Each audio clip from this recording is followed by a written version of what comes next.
أعوذ بالله من الشيطان الرجيم. بسم الله الرحمن الرحيم. إنما يخشى الله من عباده العلماء. صدق الله مولانا العظيم. إن الله وملائكته يصلون على النبي يا أيها الذين آمنوا صلوا عليه وسلموا تسليما. بلغ العلا بكماله كشف الدجى بجماله حسن الجميع خصاله. حضور سیدی و سندی و مرشدی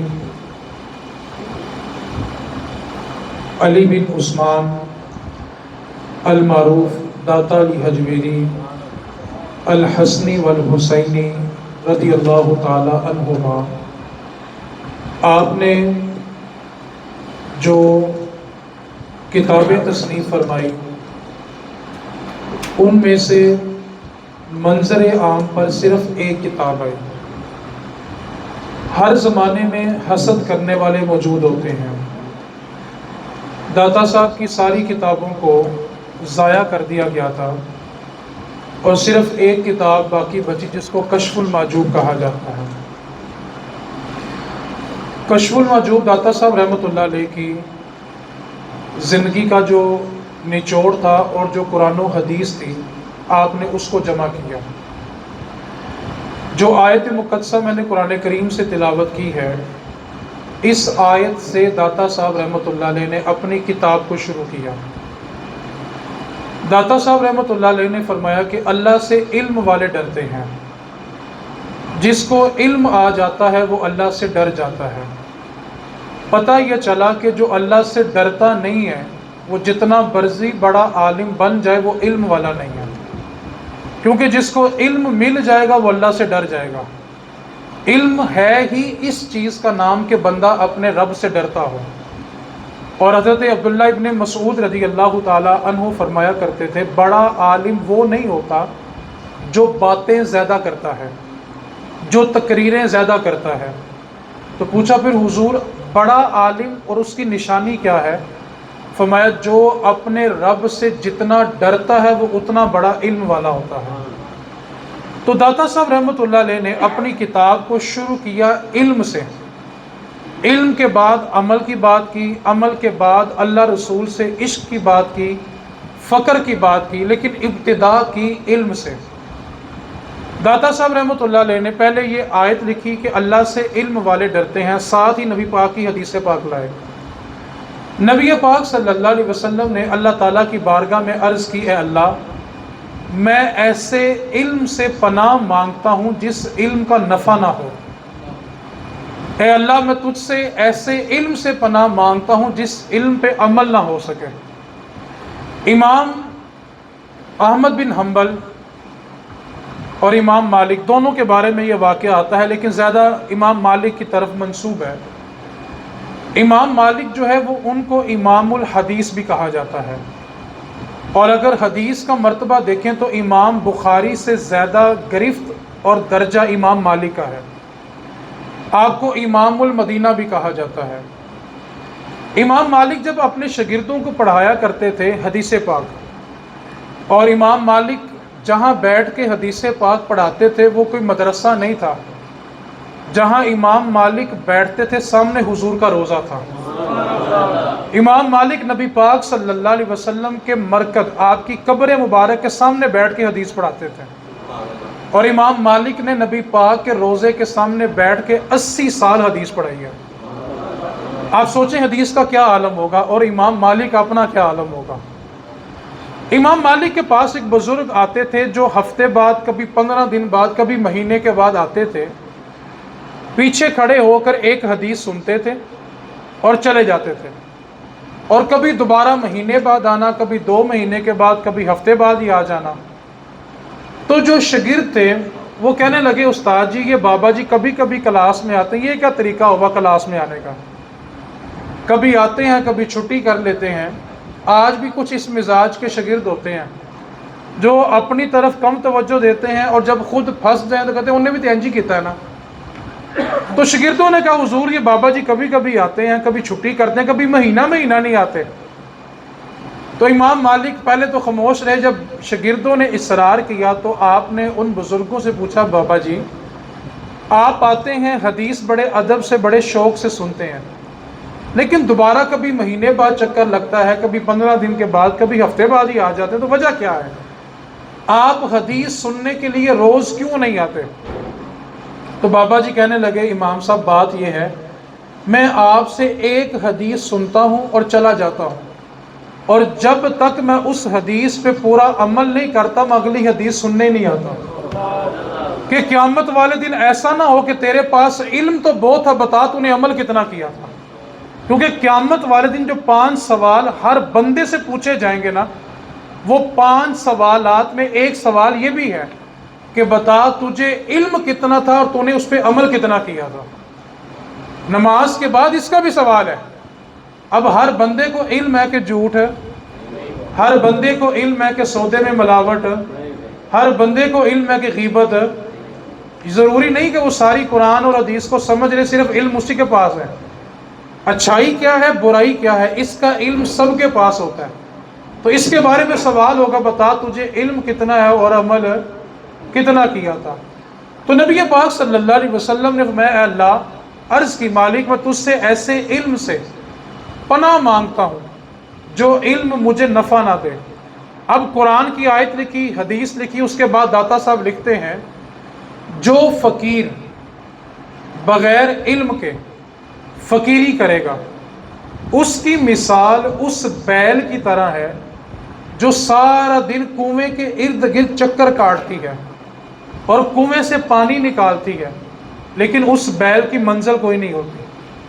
فرمایا اسی طرح جو قرآن اور حدیث کو چھوڑ کے فقیری کرے گا وہ ساری زندگی اس میں الجھا تو رہے گا، وہ رب کی ذات تک کبھی نہیں پہنچ سکتا۔ تو آپ نے فرمایا کہ بنیاد یہ ہے کہ بندہ علم حاصل کرے۔ داتا صاحب رحمۃ اللہ علیہ نے جو تعلیمات دی ہیں میں نے ان میں سے صرف 5 کا ذکر کرنا ہے۔ پہلی کا میں ذکر کر چکا، 4 باتوں کا اور ذکر کرنا ہے۔ داتا صاحب کی ذات کے بارے تو ہم سنتے رہتے ہیں، آپ کے مزارات پہ بھی لوگ جاتے رہتے ہیں۔ آج میں صرف وہ بات کروں گا جو داتا صاحب نے خود لکھی اور ہمارے لیے لکھی، کہ داتا صاحب کا پیغام کیا ہے۔ داتا صاحب رحمۃ اللہ علیہ کی کشف المحجوب کو اگر پڑھ لیا جائے تو سب سے پہلے داتا صاحب کے مزارات پہ ملنگوں کا داخلہ بند ہوگا، اس کے بعد وہاں خواتین کا داخلہ بند ہوگا، اس کے بعد وہاں ڈول ڈمکے بند ہوں گے، پھر وہاں سے ملنگوں اور چرسیوں کے ٹھکانے ختم ہوں گے۔ اس کی وجہ یہ ہے کہ ان میں سے داتا صاحب کی کوئی بھی تعلیم نہیں ہے۔ پھر کوئی صندل سے غسل دے یا عرق گلاب سے دے یہ ضروری نہیں ہے، یہ داتا صاحب کی تعلیم بھی نہیں ہے۔ اگر کشف المحجوب کو ہم پڑھ لیں اور سمجھ لیں تو ہمارے ذہن میں جو ایک نظریہ بٹھایا جاتا ہے کہ یہ بابے ہوتے ہی اس طرح کے ہیں، تو وہ نظریہ بھی ہمارا ٹھیک ہو جائے گا۔ اصل وجہ یہ ہے کہ ہم نے ان کو پڑھا نہیں، سمجھا نہیں، صرف لوگوں کی سنی سنائی باتوں پہ رہے، اور نتیجہ کیا نکلا کہ ہم 2 نمبروں کی مذمت کرتے کرتے جو حقیقی اللہ والے تھے ہمارے دل میں ان کا بھی ادب کم ہو گیا، اور اس کا نقصان کیا ہوا کہ ہم دین کے بارے میں بے باک ہو گئے۔ میں ایک جملہ کہہ کے اپنے عنوان پہ بڑھ رہا ہوں، آپ داتا صاحب کا اور کوئی احسان مانے یا نہ مانے، اتنا ضرور ماننا پڑے گا کہ اگر آج ہم مسلمان ہیں تو داتا صاحب کی وجہ سے ہیں۔ اس کی دلیل ہے، آپ جتنے لوگ تشریف فرما ہیں اپنے بڑوں میں 3-4 پشتے اوپر چلے جائیں، دادا پر دادا سے اوپر چلے جائیں، تو کسی کا بڑا ہمیں ہندو ملے گا، کسی کا سکھ ملے گا۔ سید کے علاوہ کوئی برادری یہ دعویٰ نہیں کر سکتی کہ وہ ہمیشہ سے مسلمان ہے۔ ہم اپنے بڑوں کی طرف جائیں گے تو کوئی سکھ ملے گا، کوئی ہندو ملے گا، کوئی آتش پرست ملے گا۔ سوال یہ پیدا ہوتا ہے کہ نبوت تو نبی پاک صلی اللہ علیہ وسلم پہ مکمل ہو گئی، تو پھر آج اگر ہم مسلمان ہیں تو کس کی وجہ سے؟ آخری صحابی کا وصال بھی 110 ہجری میں ہو گیا، آج سے 1400 سال پہلے سارے صحابہ بھی دنیا سے چلے گئے، نبی پاک صلی اللہ علیہ وسلم نے بھی ہم سے پردہ فرما لیا۔ تو سوال یہ پیدا ہوتا ہے کہ اگر آج ہمارے گھروں میں کلمہ ہے تو کس کی وجہ سے ہے؟ ہمارے بڑے تو کوئی ہندو تھا، کوئی سکھ تھا، کوئی آتش پرست تھا، کوئی کسی کی پوجا کرنے والا تھا۔ تو یہ برے صغیر کا جو خاص خطہ ہے، پاکستان اور ہندوستان کا جو خطہ ہے، اس میں دو ہستیوں نے آ کر ہمارے بڑوں کو کلمہ پڑھایا، اور ان کی وجہ سے آج ہم مسلمان ہیں۔ ان دو ہستیوں میں ایک خواجہ معین الدین چشتی ہیں اور دوسرے داتا علی حجویری ہیں۔ انہوں نے ہمارے بڑوں کو آ کے کلمہ پڑھایا۔ 1000 سال داتا صاحب کو بیت گئے ہیں۔ آج اگر ہمارے بڑے کلمہ نہ پڑھتے تو سوچیں آج ہم کس جگہ پہ ہوتے، اور ہمارے بڑوں کو کلمہ پڑھانے والا کون ہے؟ جس خطے میں ہم رہتے ہیں، سوال پیدا ہوتا ہے نا۔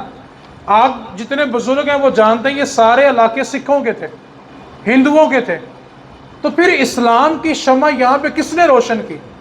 نبی پاک کے بعد نبی تو کوئی نہیں آیا، صحابہ کے بعد 110 ہجری کے بعد صحابی بھی کوئی نہیں آیا، تو کلمہ تو کسی نے پڑھایا ہے نا۔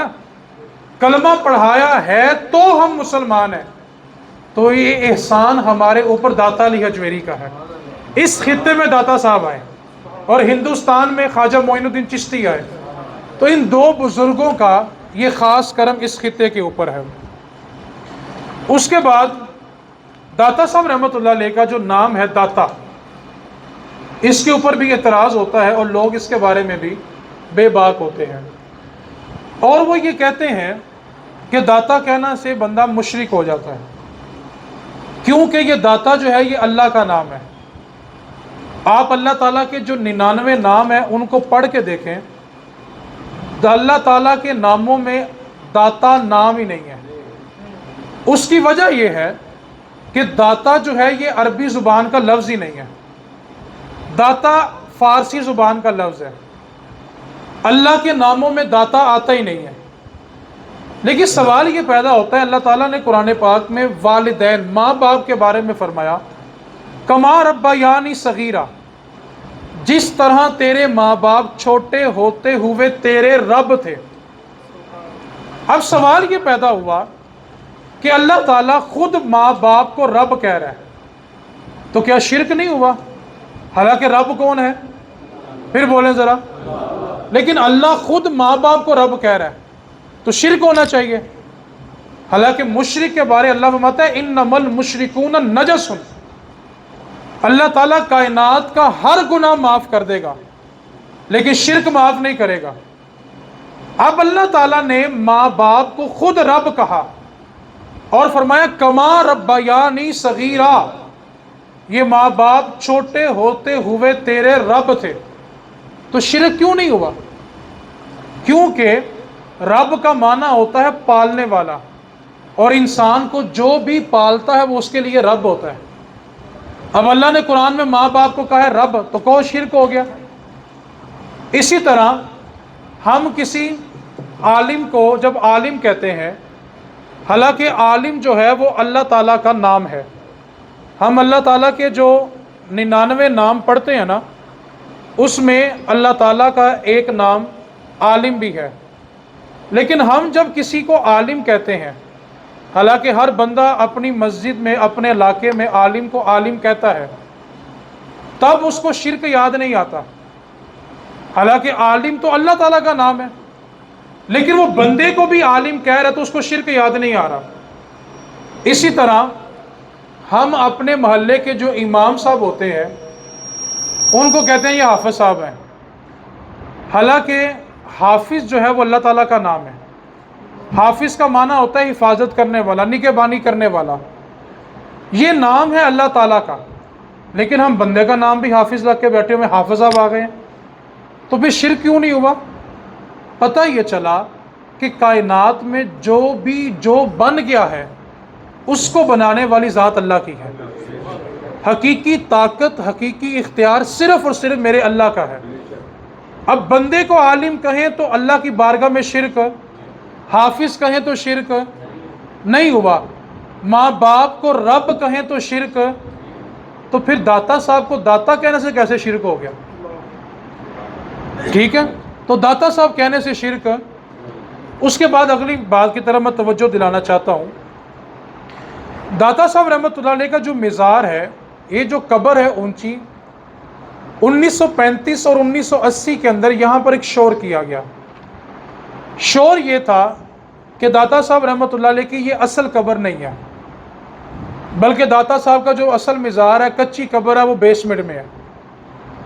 اور دوسرا شور یہ ہوا کہ داتا صاحب رحمۃ اللہ علیہ کا جو اصل مزار ہے وہ بادشاہی مسجد میں جو شاہی قلعے میں سرنگ ہے نا، اس سرنگ کے اندر جا کے ایک قبر ہے کسی بندے کی۔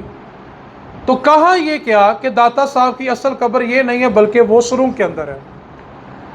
اب یہ شور کرنے کی اصل وجہ یہ تھی کہ لوگوں کا ہجوم یہاں سے ٹوٹ جائے اور لوگ یہاں سے ہٹ جائیں۔ داتا صاحب رحمۃ اللہ علیہ کی جب ہم تاریخ پڑھتے ہیں، داتا صاحب رحمۃ اللہ علیہ نے کل عمر مبارک جو پائی ہے وہ صرف اور صرف 65 سال ہے، اور 35 برس کی عمر میں آپ لاہور تشریف لائے اور آپ نے 30 برس اس خطے کو عطا فرمائے ہیں۔ یہ داتا صاحب کا ہم پر احسان ہے کہ آپ نے اس خطے میں آ کے ہمارے باپ دادا کو کلمہ پڑھایا ہے۔ داتا صاحب رحمۃ اللہ علیہ نے جب لاہور آئے تو ایک ٹیلا کہتے ہیں جو دریا کے کنارے تھوڑا سا اونچا پہاڑ ہوتا ہے نا، اس کو ٹیلا کہتے ہیں۔ تمام سوانح حیات لکھنے والوں نے یہ لکھا ہے کہ داتا صاحب رحمۃ اللہ علیہ نے راوی کے کنارے ایک ٹیلا تھا اونچا، اس ٹیلے کے اوپر آ کر اپنا ٹھکانہ بنا لیا، اور آگے لکھا ہے کہ اسی ٹیلے کے اوپر آپ کو دفن کیا گیا۔ اب آپ مجھے بتائیں کہ ٹیلا جو ہوتا ہے وہ بیسمنٹ میں ہوتا ہے کہ اوپر ہوتا ہے؟ تو جو داتا صاحب کی اصل تربت اوپر نظر آتی ہے، اصل قبر بھی وہی ہے، بیسمنٹ میں کوئی کچی قبر نہیں ہے۔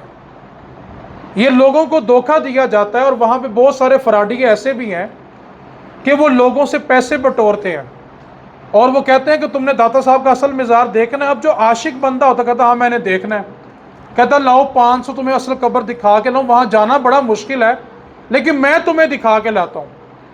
اب وہ بیسمنٹ میں جب اترتے نا وضو خانے کی طرف سے، تو رستے میں نا جالیوں کے پیچھے 3 قبریں نظر آتی ہیں۔ کہتا وہ جو پہلی قبر ہے نا وہ داتا صاحب کی ہے، حالانکہ یہ جھوٹ ہے۔ بیسمنٹ میں 3 قبریں ہیں، ایک انگریز تھا، اس کے خاندان کی وہ 3 قبریں ہیں۔ وہ انگریز مسلمان ہوا تھا، مسلمان ہونے کے بعد اس نے ساری زندگی داتا صاحب کے مزار پہ گزاری، اور وہاں پہ جب اس کا وصال ہوا تو اس کی قبر بنا دی گئی۔ اب وہاں پہ جو مجاور کھڑے ہوتے ہیں نا، مجھے ان کے عقیدوں پہ افسوس ہوتا ہے۔ آنے والا جو عقیدت مند ہوتا ہے نا، وہ داتا صاحب کے سامنے کھڑا ہے، دعا مانگ رہا ہے اللہ سے، اور آنے والے کا یہ عقیدہ ہے کہ داتا نے نظر کرم کرنی ہے تو رب نے مجھے دے دینا ہے، اور وہاں پہ جو مجاور کھڑا ہے اس کا عقیدہ کیا ہے؟ میں ایک چادر اٹھا کے اس کو ڈالوں تو یہ مجھے 500 دے گا۔ آپ نظریے اور سوچ میں فرق دیکھیں۔ ایک بندہ 5 منٹ کی حاضری دیتا ہے اور لے کے چلا جاتا ہے، اور ایک بندہ 8 گھنٹے ڈیوٹی کرتا ہے پھر بھی کچھ نہیں ملتا۔ کیوں بھلا؟ اس کی توجہ ادھر نہیں ہوتی، ادھر ہوتی ہے۔ اس کی توجہ چادریں ڈالنے پہ ہوتی ہے، ہاتھ ڈالنے پہ ہوتی ہے۔ وہ ذرا سا بس دیکھ لیں کہ کاٹن کا سوٹ پہنا ہوا ہے یا پینٹ کوٹ پہنا ہوا ہے، اس کے لیے قبر مبارک کا ہار تو واجب ہو جاتا ہے۔ اور اگر ذرا سے 2-7 بندے پیچھے کوئی پکڑنے والے ہو، موبائل یا جوتے پکڑنے والے ہو، تو اس کے لیے مزار کی چادر تو فرض ہو جاتی ہے۔ عقیدہ کیا ہوتا ہے کہ میں چادر دوں گا تو یہ مجھے نذرانہ دے گا۔ آنے والا تو لے کے چلا جاتا ہے، اور یہ بیچارہ 8 گھنٹے ڈیوٹی کرنے کے بعد بھی خالی جاتا ہے۔ اور صرف 8 گھنٹے نہیں، داڑیاں چٹیاں ہو جاندیاں نے، پوری پہندی۔ کیوں بھلا؟ توجہ کسی اور طرف تھی۔ ایک بات کو یاد رکھیں، جو بندہ تصوف میں جانا چاہتا ہے نا، ایک بات کو پلے باندھ لیں۔ تصوف کے اندر ایک بات کو اصولی طور پہ سامنے رکھیں۔ تصوف کے اندر فیض دینے والا فیض کبھی نہیں دیتا، ہمیشہ فیض لینے والا فیض لیتا ہے۔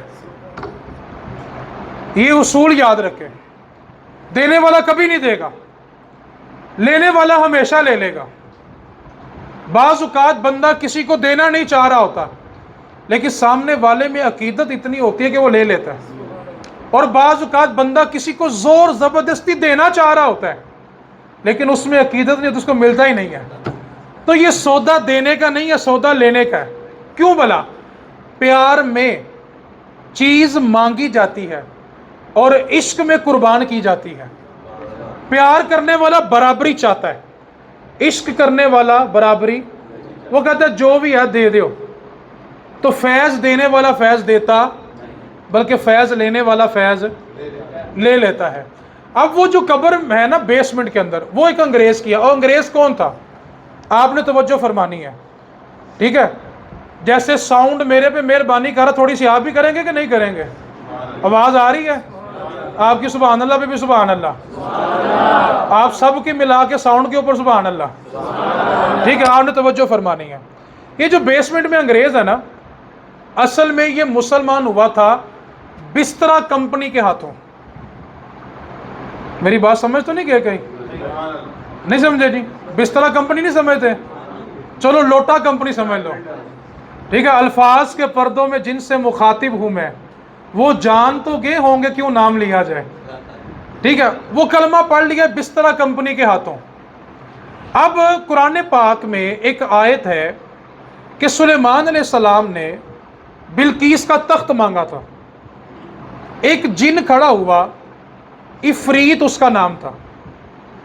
جن نے یہ کہا کہ آپ کی مجلس ختم ہونے سے پہلے پہلے بلقیس کا تخت آپ کے پاس ہوگا۔ میں اس واقعے پہ ایک ایک جملہ سنانے کے لیے آپ کی توجہ چاہوں گا۔ اس نے کیا کہا؟ تخت کب آئے گا جی؟ آپ کی مجلس۔ سلیمان علیہ السلام فجر کی نماز کے بعد بیٹھتے تھے مجلس میں لوگوں کے مسائل سننے کے لیے، کیونکہ آپ وقت کے بادشاہ بھی تھے نا، اور ظہر کی نماز کے وقت تک آپ کی مجلس جاری رہتی تھی۔ تب اس جن نے کہا کہ میں آپ کی مجلس ختم ہونے سے پہلے پہلے تخت آپ کے پاس لے آؤں گا۔ اب تخت لانا بلا کہاں سے تھا؟ 1 مہینہ جانے کی مسافت تھی ملک سبا، اور 1 مہینہ آنے کی مسافت تھی۔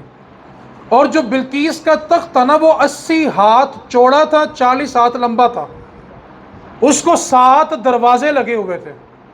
اب تخت کو توڑ کے اونٹوں پہ لادنے کے لیے بھی 1 مہینہ چاہیے تھا۔ اب آپ تصور کریں، 1 مہینہ تخت توڑنے کا، 1 مہینہ سفر جانے کا، اور 1 مہینہ سفر، کتنے مہینے کا کام ہوا؟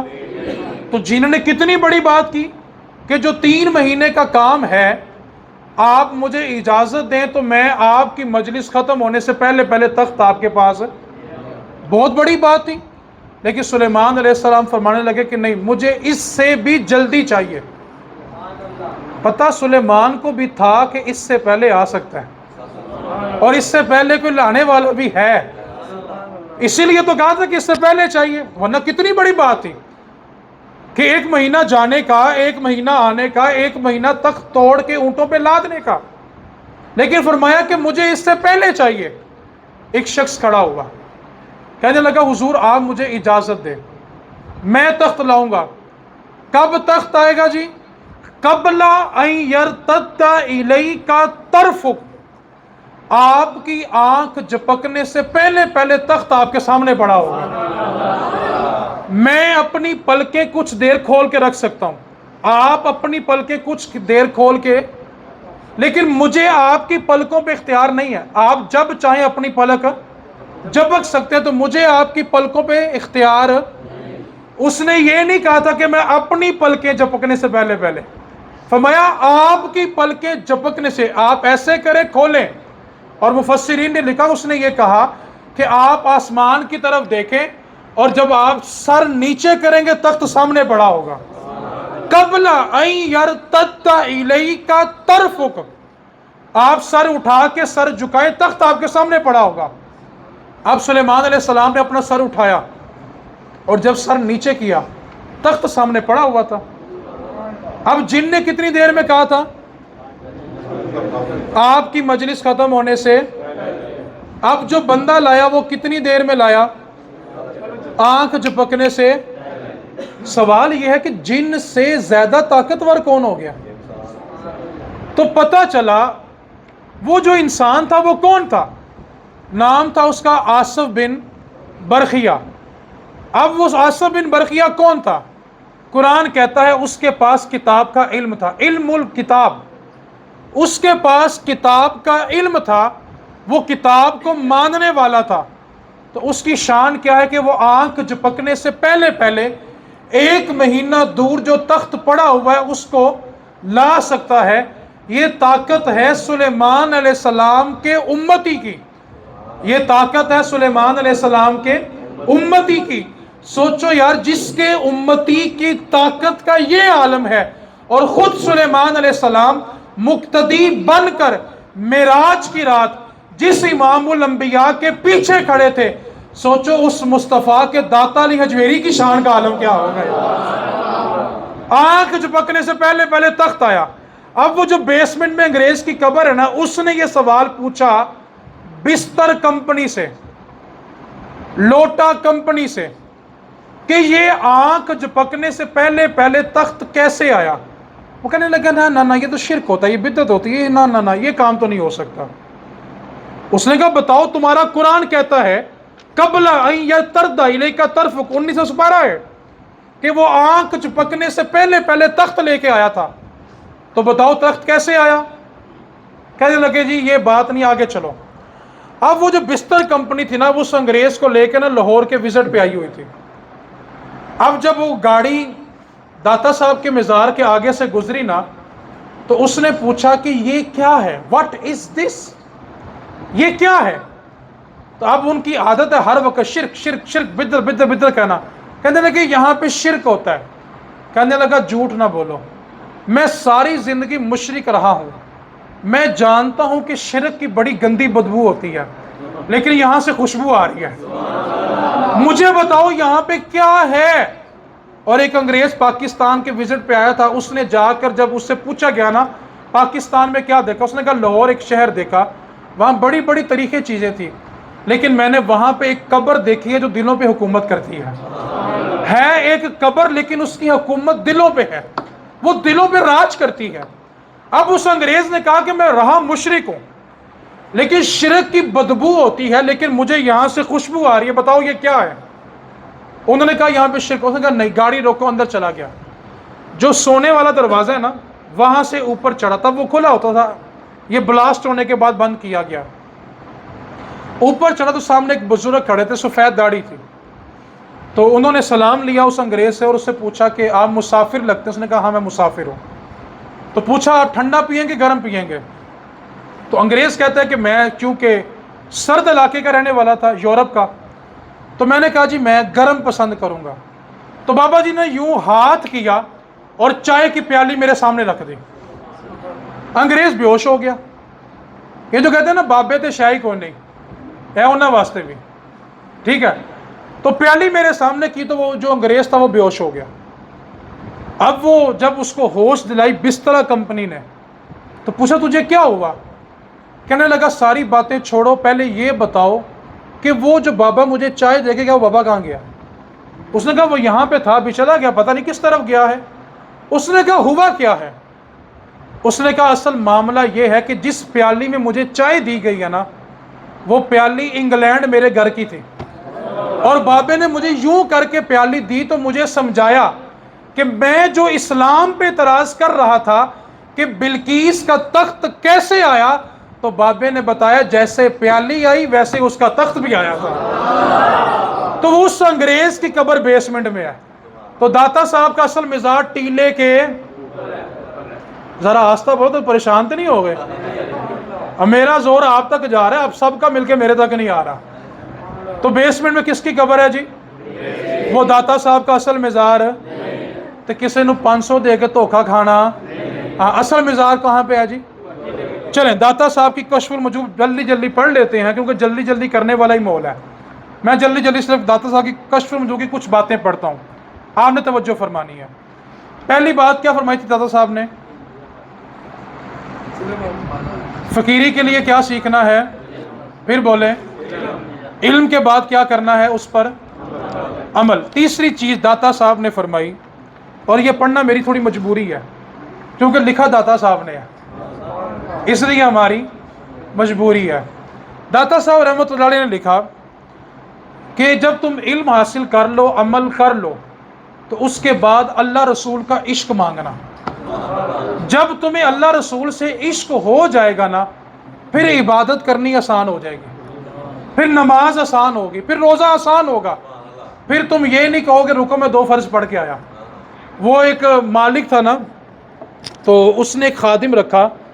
تو خادم جو تھا وہ نیا نیا مسلمان ہوا تھا. مالک اب نماز پڑھتا نہیں تھا، خادم جو مسلمان ہوا نوکر اس کا وہ نمازی تھا. تو ایک جگہ گاڑی روکی تو اذان ہوگی، تو خادم نے کہا کہ صاحب اگر آپ کہیں تو میں نماز پڑھ لوں. مالک تھا مسلمان، نے کہا ٹھیک ہے تم نماز پڑھ لو. اب وہ جو خادم تھا جو نیا نیا مسلمان ہوا وہ نماز پڑھنے چلا گیا، اور اس کو نماز پڑھنے میں کچھ تاخیر ہو گئی. جب باہر کھڑا مالک تنگ آ گیا تو کہنے لگا تینوں کیڑی چیز باہر نہیں آن دیں دی؟ کہنا جڑی تینوں اندر نہیں آن دیں دی. جو تجھے اندر نہیں آنے دے رہا وہ مجھے باہر بھی نہیں آنے دے رہا. تو داتا صاحب نے فرمایا کہ جب تجھے علم آ جائے، عمل آ جائے، تو اس کے بعد اللہ رسول کا عشق مانگ لینا. جب اللہ رسول سے عشق ہو جائے گا تو نماز روزہ آسان ہو جائے گی، پھر زکوٰۃ دیتے وقت تیرے دل کو ہول نہیں پڑیں گے. داتا صاحب نے کشف المجوب میں جو بھی لکھا 7 مثال دی. اس بات کو لکھا کہ اللہ رسول سے عشق کرنا پھر عبادت آسان ہوگی. آگے مثال لکھی. عبداللہ بن مبارک صوفیاء کی فہرست میں بہت بڑا نام ہے. عبداللہ بن مبارک فرماتے ہیں کہ میں توبہ کرنے سے پہلے ایک عورت پر فدا تھا، اور میں ہر رات عشاء کی نماز اس کے محلے کی مسجد میں پڑھتا تھا، اور نماز پڑھنے کے بعد اس کی گلی کا چکر کاٹتا تھا. رات کے پچھلے پہر وہ کچھ دیر کے لیے چھت پہ آتی، کچھ گفتگو ہوتی اور میں واپس آ جاتا. کہتے ایک رات سردیوں کی تھی، بڑی سخت سردی تھی. میں اس کے محلے کی مسجد میں نماز عشاء پڑھ رہا تھا تو امام صاحب نے قرات لمبی کر دی. عبداللہ بن مبارک کہتے ہیں میرے دل سے وسوسہ گزرا کہ امام صاحب آپ کو تو کام کوئی نہیں ہے، میں نے تو کسی اور جگہ بھی جانا ہے. اور ہر بندے کا یہی خیال ہوتا کہ مولوی تو ویلے ہی نے، اور جب ٹائم لینے ہیں کہتے ہیں کو ٹائم لب دے کو نہیں. ٹھیک ہے، تو کہنے لگا امام صاحب کو تو کام کوئی نہیں ہے، تو میں نے تو کہیں اور، دل میں وسوسہ آیا نا. کہتے ہیں امام صاحب نے نماز پڑھائی، بڑی سخت رات تھی، بڑی سخت سردی تھی. میں نماز پڑھ کے عشاء کی، اب سردیوں میں عشاء 6:30 ہو جاتی ہے اور فجر جا کے 6:15 ہوتی ہے، تو 12 گھنٹے کی رات، بڑی سخت ٹھنڈی رات بھی ہو اور لمبی رات بھی ہو. کہتے میں نکلا اور اس کی گلی میں ٹہلنے لگا. ساری رات بیت گئی، وہ چھت پہ نہیں آئی. جب رات کا بالکل آخری حصہ ہوا تو وہ چند لمحوں کے لیے چھت پہ، اور صرف اتنا کہا عبداللہ آج گفتگو نہیں ہوگی، گھر میں کچھ مہمان ہیں. یہ کہہ کر وہ چلی گئی. عبداللہ بن مبارک کہتے ہیں مجھے اس پہ ذرا بھی غصہ نہیں آیا، بلکہ میرے پیار میں اور اضافہ ہوا. کتنی اچھی ہے کہ مجبور تھی لیکن بتانے ضرور آئی ہے. جیسے آج کہتے ہیں یار چلو آج فون تے نہیں میسیج سے تو گل ہو گئی ہے نا، تو بندہ کہتا ہے چلو اس کے گھر مہمان تھے اس لیے آج فون کال پہ بات نہیں ہوئی، آج میسیج پہ گزارا کر لیتے ہیں. تو عبداللہ بن مبارک کہتے ہیں مجھے اس پہ غصہ نہیں آیا، حالانکہ میں ساری رات اس کی گلی کا چکر کاٹتا رہا. سخت رات تھی، سخت سردی کا موسم تھا، لیکن اس کے باوجود مجھے اس پہ غصہ، بلکہ میرے پیار میں اور اضافہ ہوا کہ یار دیکھو کتنی اچھی ہے، مجبور تھی لیکن بتانے ضرور آئی ہے. کہتے جب میں اس سے مل کے واپس پلٹا تو فجر کی اذان ہو گئی اور میں مسجد میں داخل ہو گیا. اور جب میں فجر کے لیے وضو کر رہا تھا تو میرے دل سے آواز اٹھی عبداللہ اگر تو ایک عورت کے لیے ساری رات کھڑا ہو سکتا ہے تو پھر اللہ رسول کے لیے کھڑا ہونا مشکل کام ہی کوئی نہیں ہے. پھر عبداللہ بن مبارک فرماتے ہیں میں نے 60 سال ساری رات اللہ کی بارگاہ میں قیام کیا، کبھی پاؤں میں سوزش نہیں آئی. تو داتا صاحب فرماتے ہیں جب اللہ رسول سے عشق ہو جائے گا پھر تیرے لیے عبادت کرنی آسان ہوگی، پھر تیرے لیے نماز روزہ حج زکوٰۃ آسان ہو جائیں گے جب تیرا عشق اللہ رسول سے ہو جائے گا. چوتھی چیز کشف المحجوب. داتا صاحب نے فرمایا جس کو دنیا میں جو بھی عزت اور اعزاز ملے گا وہ اس بات کو پلے باندھ لے کہ وہ اس کو سنت مصطفیٰ سے ملے گا، حضور کی شریعت سے ملے گا. آگے داتا صاحب نے لکھا جس کو جو بھی کرامت ملے گی وہ مصطفیٰ کی سنت سے ملے گی، اس کے سوا نہیں ملے گی. داتا صاحب نے مثال ذکر کی، ایک تابعی بزرگ ہے. تابعی اس کو کہتے ہیں جو صحابی کا شاگرد ہو. تابعی بزرگ تھے، وہ ایک پہاڑ کے اوپر فجر کی نماز کے لیے جاتے تھے اور عصر کی نماز پڑھ کے نیچے اترتے تھے. اور سارا دن کسی کو پہاڑ کے اوپر جانے کی اجازت نہیں تھی۔ ایک دفعہ ان کی بستی میں ایک بندہ آ گیا، اس نے کہا میں نے بزرگوں سے ملنا ہے۔ تو بستی والوں نے اس سے کہا کہ بزرگ عصر کے بعد نیچے آئیں گے تبھی ملاقات ہوگی۔ تو اس نے کہا کہ نہیں، میں نے ملنا ہے، بڑی دور سے سفر کر کے آیا ہوں۔ تو انہوں نے کہا بزرگ ناراض ہوتے ہیں تو تم نہ کرو۔ اس نے کہا کہ اللہ والا ناراض ہو بھی جائے تو جلدی مان جاتا ہے، اور میں نے بتایا تھا کہ فقیر کسی کو بد دعا، اور جو بد دعا دے وہ فقیر نہیں ہوتا۔ وہ چڑھ گیا پہاڑی کے اوپر۔ جب اوپر گیا تو دیکھا کہ بزرگ خود نفل پڑھ رہے ہیں اور ان کی بکریوں کو بیڑیاں چرا رہے ہیں۔ یہ لکھنے والے داتا صاحب ہیں، اور لکھا بھی 1000 سال پہلے ہے، اور لکھا بھی تابی کے بارے ہے۔ کہا بیڑیاں بکریاں چلا رہا تھا۔ کہتے ہیں جب وہ نماز پڑھ کے فارغ ہوئے تو میں نے ان سے کہا حضور یہ کیا بات ہوئی کہ بیڑیے اور بکری میں کب سے صلح ہو گئی؟ تو کہنے لگے جب سے میرے رب سے صلح ہو گئی ہے، میں نے اپنے رب کو راضی کر لیا، اب اس کی مخلوق میرے تابع ہو گئی ہے۔ اب کہتے ہیں کہ وہ جو بندہ گیا وہ کہتا ہے میرے دل میں تھا کہ میں اتنی پہاڑی چڑھ کے آیا ہوں، پتہ نہیں پانی بھی پوچھتے ہیں کہ نہیں پوچھتے۔ کہتے ہیں بزرگوں نے ایک لکڑی کا پیالہ نکالا اور پہاڑ کے نیچے کیا اور اس کو دودھ سے بھر دیا۔ دودھ پیا، میٹھا بھی تھا ٹھنڈا بھی تھا، پھر رکھا، پھر شہد آیا۔ کہتے ہیں میں نے ان سے پوچھا حضور پہاڑ نہ دودھ دیتا ہے نہ شہد دیتا ہے، میں نے دودھ بھی پیا ہے شہد بھی لیا ہے، یہ کیا قصہ ہے؟ تو فرمانے لگے یاد کر موسیٰ علیہ السلام کی قوم نے موسیٰ سے پانی مانگا تھا، اور موسیٰ علیہ السلام نے عصا مارا تو پانی کے چشمے نکلے، جملہ سننا ہے۔ فرمانے لگے بیٹا بات یہ ہے کہ موسیٰ کی نافرمان قوم رب سے نبی کے واسطے سے مانگ لے، موسیٰ کی نافرمان قوم نبی کے واسطے سے رب سے مانگ لے تو اللہ تو نافرمان قوم کو نہیں ٹالتا، اور جو حضور کا غلام بن جائے رب اس کو کیسے ڈال سکتا ہے؟ اب وہ بندہ کہتا ہے حضور میرے لیے دعا کرو، میں اٹھ کے چلا جا، کوئی دعا نہیں کروں گا۔ تو کہا حضور میں تو دعا کے لیے آیا تھا، تو میں تجھے دعا چاہیے تو جا، تیرے لیے دعا یہ ہے کہ جتنا تو میرے نبی سے پیار کر کے ان کی سنت پر عمل کرے گا اللہ تیرا سینہ اتنا ہی کھول دے گا۔ آگے فرمایا جس کو جو کرامت ملے گی وہ مصطفیٰ کی سنت اور دین پر عمل کر کے ملے گی، تماش بینیاں کر کے نہیں ملے گی، رنگ بازیاں کر کے نہیں ملے گی۔ تو چوتھی چیز فرمائی کہ کائنات میں جس کو جو بھی اعزاز ملے گا وہ کس کی وجہ سے ملے گا؟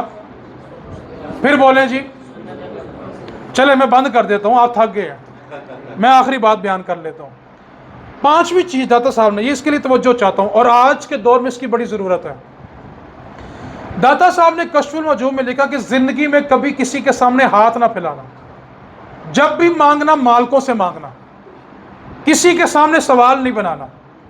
اور اس شریعت کا مسئلہ ہے، جس کے پاس ایک وقت کا کھانا موجود ہو وہ اس سے اگلے وقت کے لیے بھیک نہیں مانگ سکتا، اور جو اس سے اگلے وقت کے لیے بھیک مانگے گا بھیک مانگنا حرام، اور اس کو بھیک دینا بھی حرام ہے۔ کیوں؟ قرآن کہہ رہا وَلَا تَعَاوَنُوا عَلَى الْإِثْمِ وَالْعُدْوَانِ، کہ تم نے گناہ کے کام پہ ایک دوسرے کی مدد نہیں کرنی۔ ایک بندہ حرام کر رہا ہے تو آپ حرام پہ اس کی مدد کر رہے ہیں، تو بھیک کون مانگ سکتا ہے؟ جس کے پاس ایک وقت کا کھانا بھی نہیں ہے اور وہ مرنے کے بالکل قریب آ گیا ہے، وہ بھیک مانگے گا۔ اب داتا صاحب نے لکھا کہ تم نے زندگی میں کبھی کسی کے سامنے ہاتھ، آگے داتا صاحب نے اس پہ بھی مثال ذکر کی۔ ایک بزرگ گزرے شیخ احمد، ان کی طبیعت یہ تھی کہ زندگی میں کبھی کسی سے سوال نہیں کیا تھا۔ بہت سارے بزرگوں کی بہت ساری خصوصیات مشہور ہو جاتی ہیں، جیسے ایک بزرگ تھے انہوں نے زندگی میں کبھی اپنی زبان سے لفظ میں نہیں بولا تھا، وہ لفظ میں بولتے نہیں تھے۔ اب ان کا ایک مرید تھا تو اس نے اپنے دوست کو کہا کہ یار میرے بابا جی میں بالکل نہیں ہے، کیونکہ وہ لفظ میں بولتے ہی نہیں ہے، ان کی زبان سے کبھی لفظ میں نکلا ہی نہیں ہے۔ تو وہ شرارتی تھا، کہنے لگا لے یہ کون سا مشکل کام ہے، مجھے لے کے چل تیرے بابے سے میں بلواتا ہوں۔ اس نے کہا جو مرضی کر لے، وہ میں نہیں بولتے۔ اس نے کہا مجھے لے کے چل، اس نے کہا چلا آجا چلیں۔ اب چلے گئے، اب آنے والا آیا کس نیت سے تھا کہ میں نے ان سے کیا بلوانا ہے؟ پھر بولو ذرا، میں۔ کھڑا ہوا، کہنے لگا بابا جی ایک سوال پوچھنا ہے۔ فرمایا ہاں بیٹا پوچھو۔ کہنے لگا بابا جی وہ کون سا لفظ ہے، وہ کون سا جس کی وجہ سے شیطان بنا تھا؟ وہ کیا لفظ تھا؟ کہ میں آدم سے افضل ہوں، یہ مٹی سے بنا ہے، میں آگ سے بنا ہوں، مٹی نیچے ہوتی ہے، آگ کے شعلے اوپر ہوتے ہیں۔ تو شیطان نے کیا کہا تھا؟ میں۔ تو اس نے سوال کیا پوچھا؟ کہنے لگا بابا جی بتائیں وہ کون سا لفظ ہے جس نے شیطان کو شیطان بنایا تھا؟ اتنے میں جماعت کا ٹائم ہو گیا۔ فرمایا بیلیا نماز پڑھ لے پھر دساں گا۔ کیا فرمایا جی؟ اب جب جماعت ہو گئی تو فرمایا وہ کسی نے سوال کوئی پوچھا تھا۔ سوال کس نے پوچھا تھا؟ کہنے لگا میں۔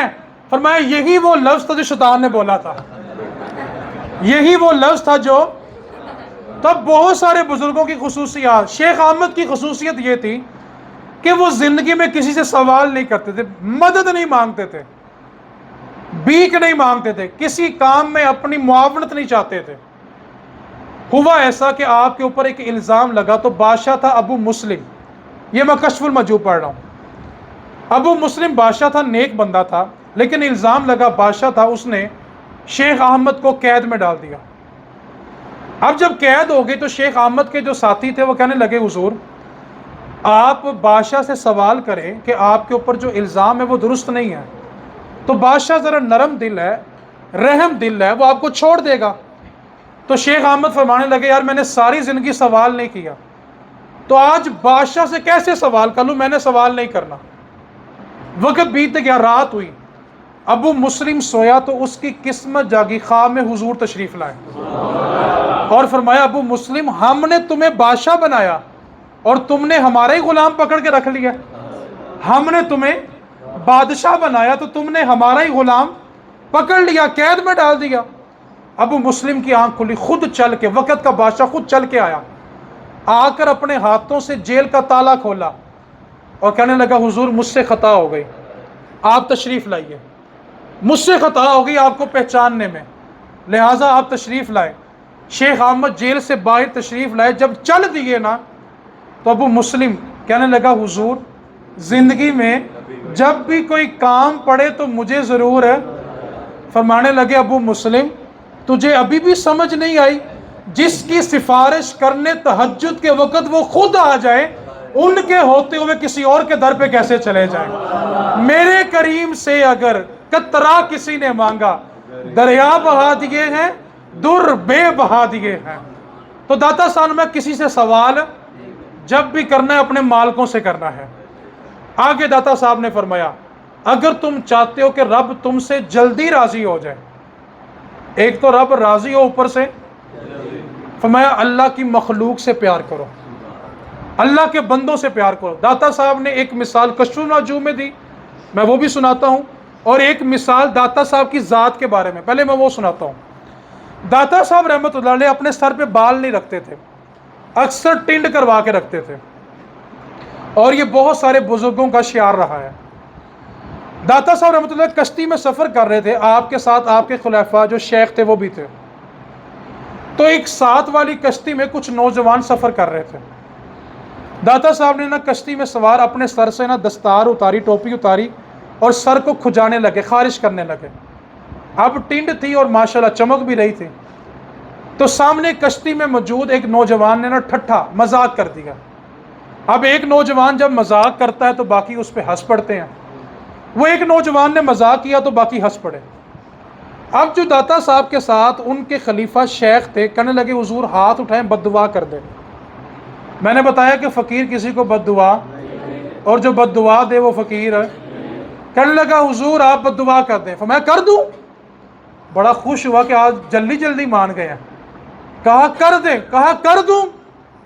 کہنے لگا کر دیں۔ داتا صاحب نے ہاتھ اٹھائے، عرض کی اے میرے اللہ جس طرح یہ اب مسکرا رہے ہیں ہمیشہ مسکراتے رہیں۔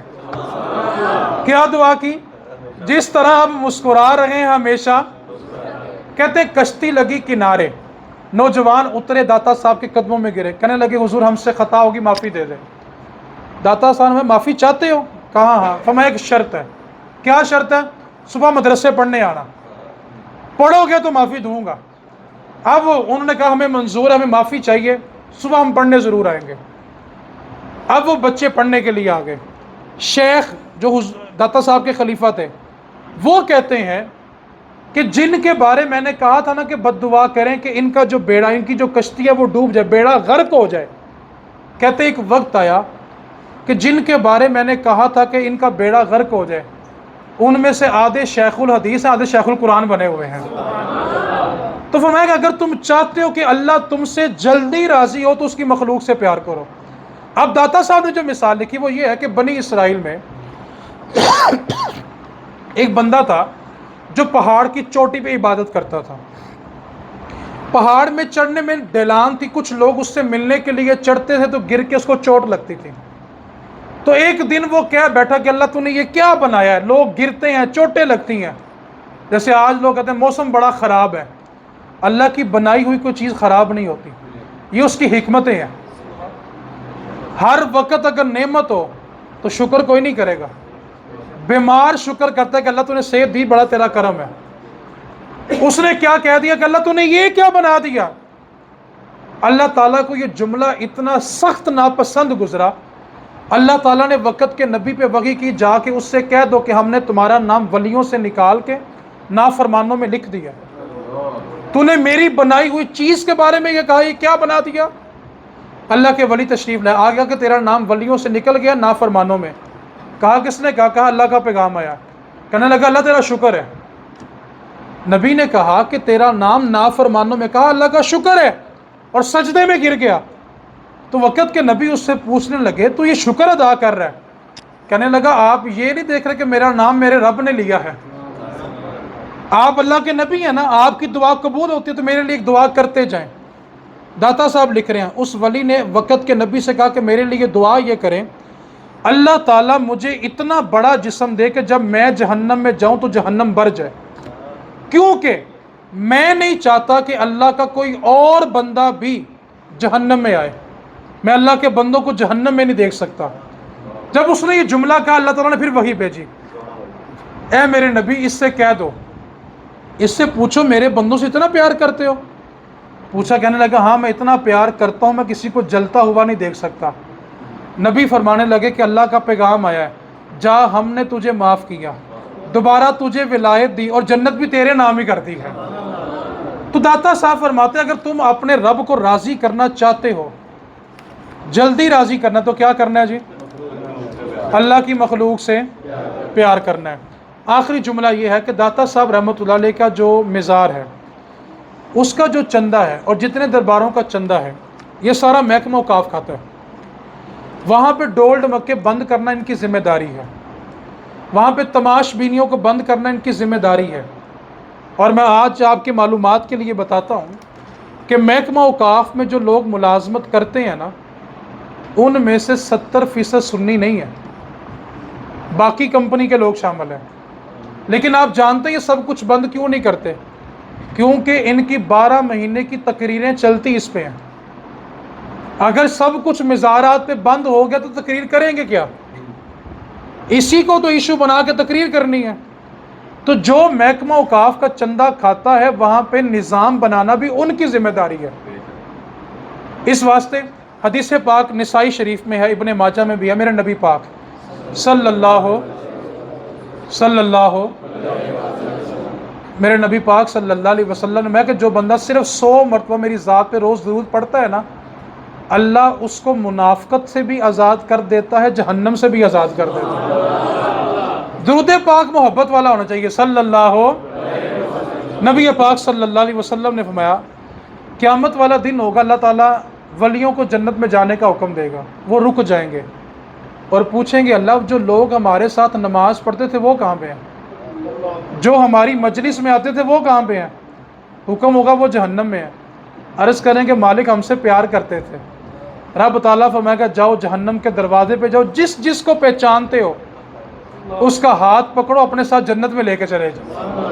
اے جڑا باندر کہندا بابے تے شاہی کو نہیں، حیا کر۔ اگلی حدیث سن، مشکات شریف میرے حضور کیا فرما رہے ہیں۔ میرے نبی نے فرمایا کہ ایک عالم، ایک اللہ کا ولی جنت کی طرف جا رہا ہوگا تو رستے میں اس کا بازو ایک بندہ پکڑ لے گا، پوچھے گا کدھر جا رہے ہو؟ کہا جنت کا حکم ہوگا، جنت میں جا رہا ہوں۔ تو کہے گا حضور یاد کرو ایک دفعہ آپ ہمارے علاقے میں آئے تھے اور میں نے آپ کو پانی پلایا تھا، میں نے آپ کو وضو کروایا تھا۔ ہاں یاد آیا۔ تو کہا میں نے آپ کی خدمت کی تھی، آپ جنت اور میں جہنم۔ اللہ کا ولی اور عالم دین دونوں واپس آئیں گے، آ کر عرض کریں گے مالک یہ ہمیں وضو کرواتا رہا، ہمیں پانی پلاتا رہا، ہمیں اذن دے کہ ہم ان کو جنت میں لے کے جائیں۔ رب فرمائے گا کہ تجھے اس لیے پیار کرتے تھے کہ تو میرے قریب تھا، تو جب میں تجھے اذن دیتا ہوں اپنے ساتھ جنت میں لے جا۔ تو اللہ والوں کی صحبت سے یہ لوگ ہمیں ہٹانا چاہتے ہیں۔ اس کی وجہ بھلا کیا ہے؟ آپ تصور کریں جب لوگ دینداروں سے ہٹ جائیں گے۔ میں آپ کو ایک مثال دیتا ہوں، آپ نے اس مثال کو سمجھنا ہے۔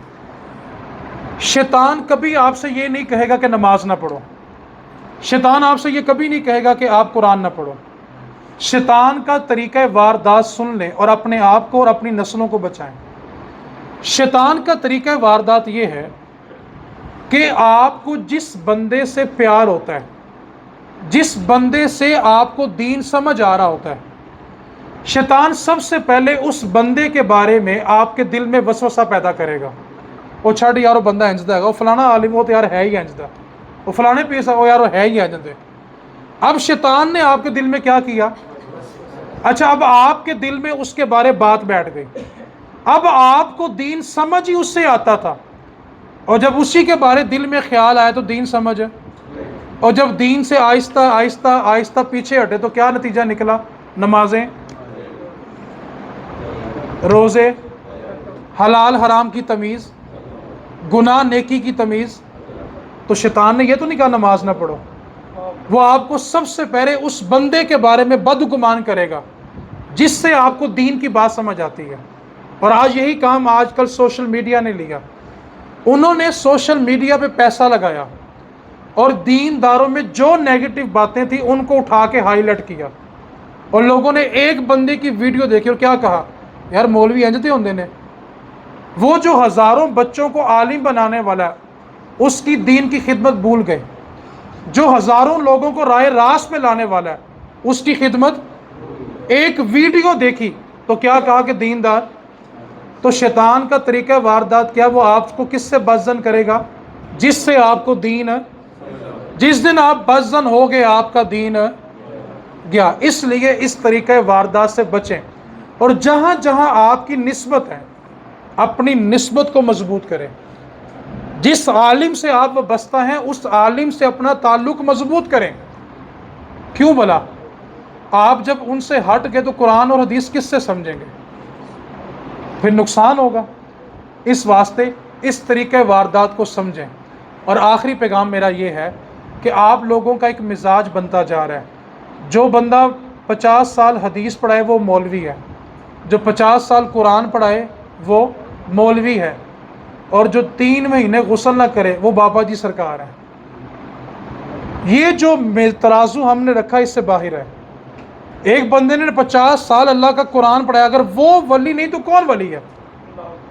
جس کو اللہ نے 50 سال اپنے قرآن پر استقامت دی ہے۔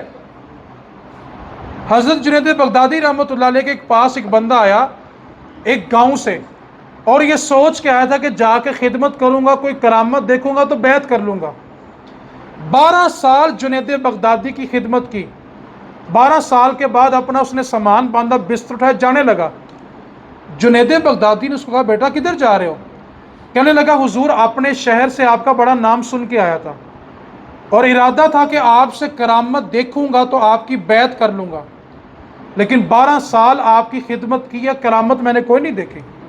آج ہم کہتے ہیں جڑا کرامت وکھائے گا بیعت وہی کرنی ہے۔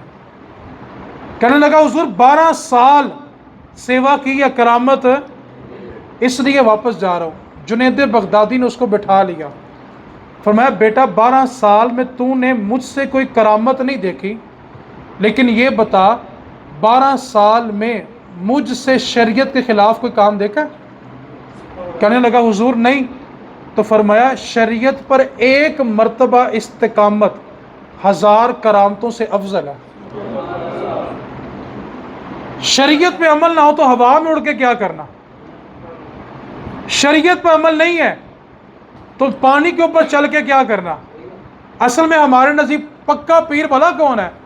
جس کی بیعت کریں تو آج ایک دکان ہے تو اگلے مہینے 2 ہو جائیں.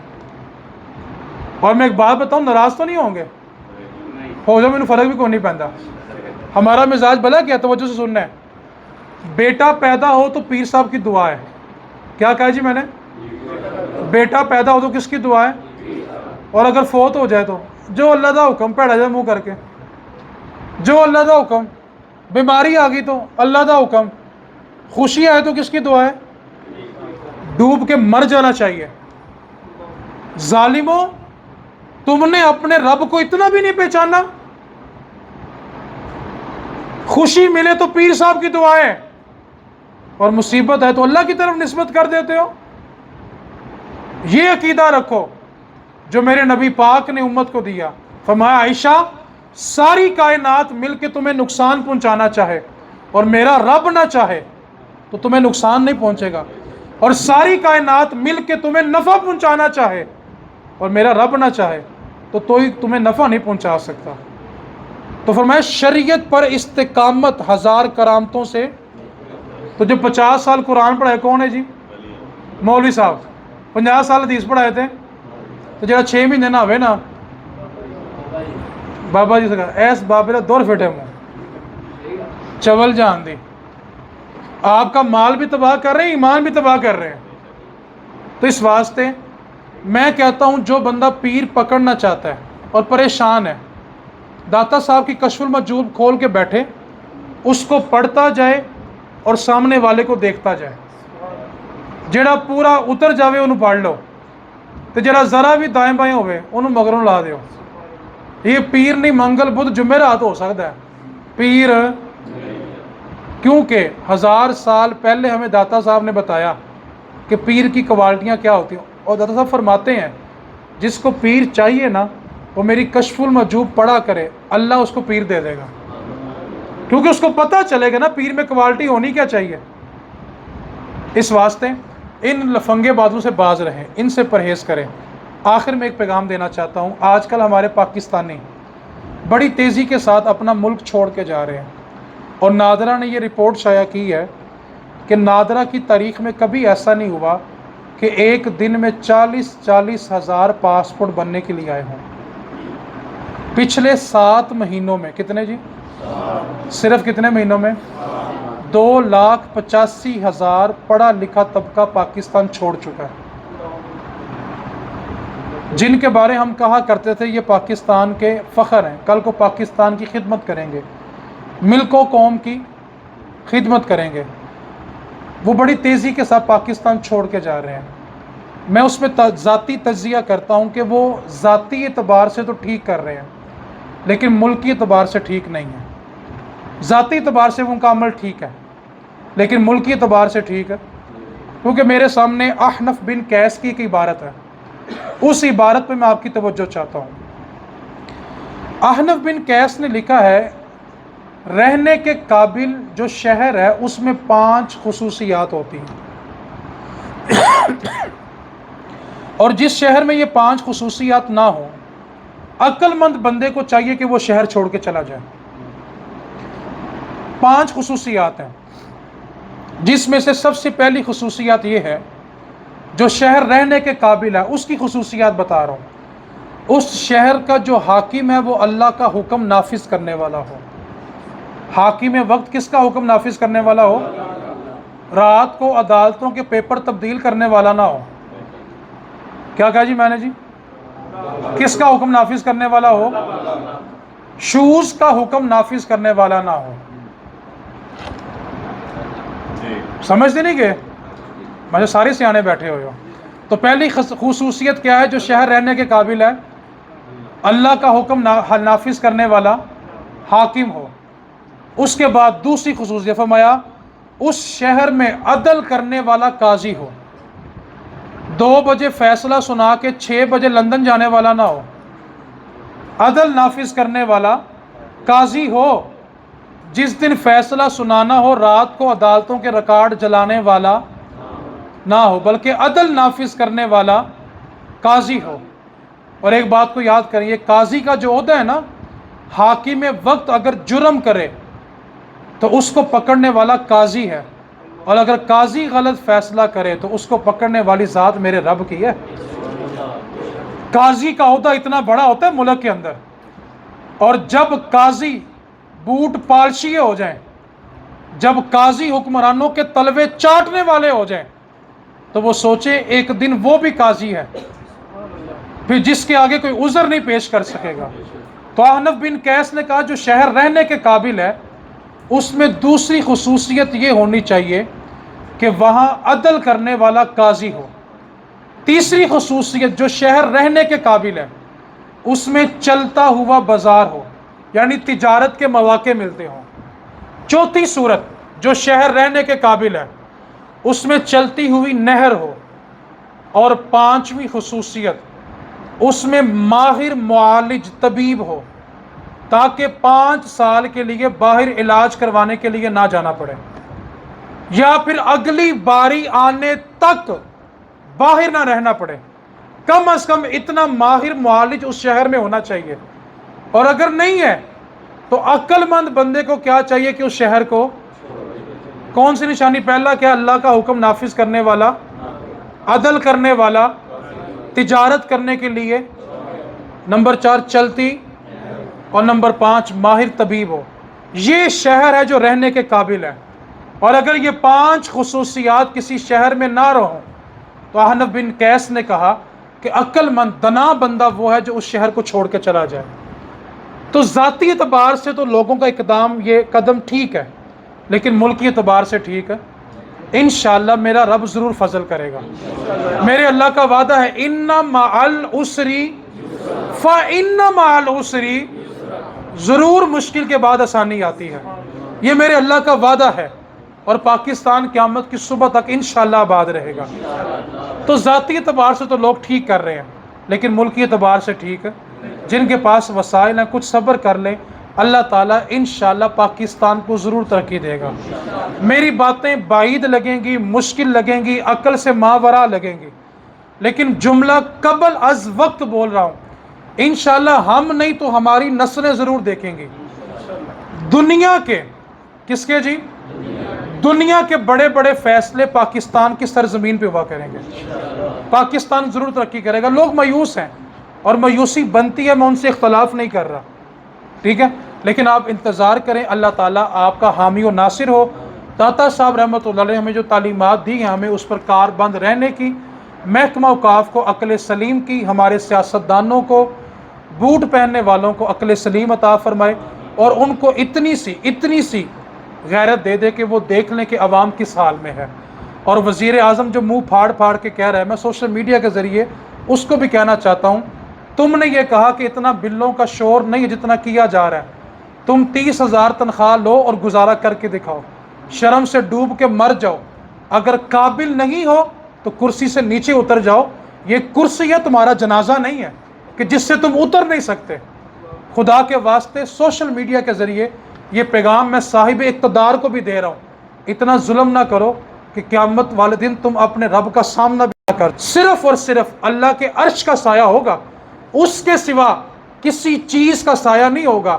اور دھوپ کا عالم بلا کیا؟ سورج سوا نیزے پہ ہوگا، اور سورج کا رخ انسانوں کی طرف ہوگا، اور انسان اپنے پسینے میں ڈوب رہا ہوگا، اور جو ظالم بادشاہ ہوگا اللہ اس کو اپنے عرش کے سائے سے نکال دے گا۔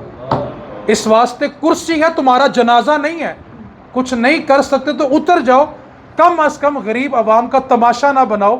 دیکھو غریب خودکشیاں کیسے کر رہے ہیں بیچارے، کوئی بچیوں کی بالیاں، کوئی سائیکل، کوئی موٹر سائیکل، کوئی گھر والوں کا زیور بیچ کے بلوں کو ادا کر رہے ہیں، اور تم کہتے ہو جتنا شور کیا جا رہا اتنا شور نہیں ہے۔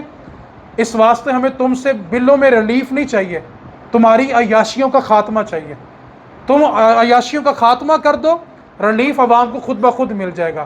آپ سے بھی میں کہنا چاہتا ہوں جب الیکشن آئیں گے نا تو انگوٹھا آپ لوگ بھی لگاتے ہیں، اتنے ظلم کے بعد بھی اگر آپ لوگ انگوٹھا لگا دیں تو پھر ہم اس حالات کے لائق ہیں، اور ہم اسی حالات کے لائق ہیں۔ اللہ کریم آپ کے صدقے مجھے بھی عمل کی توفیق عطا فرمائے۔ وما علینا الا البلاغ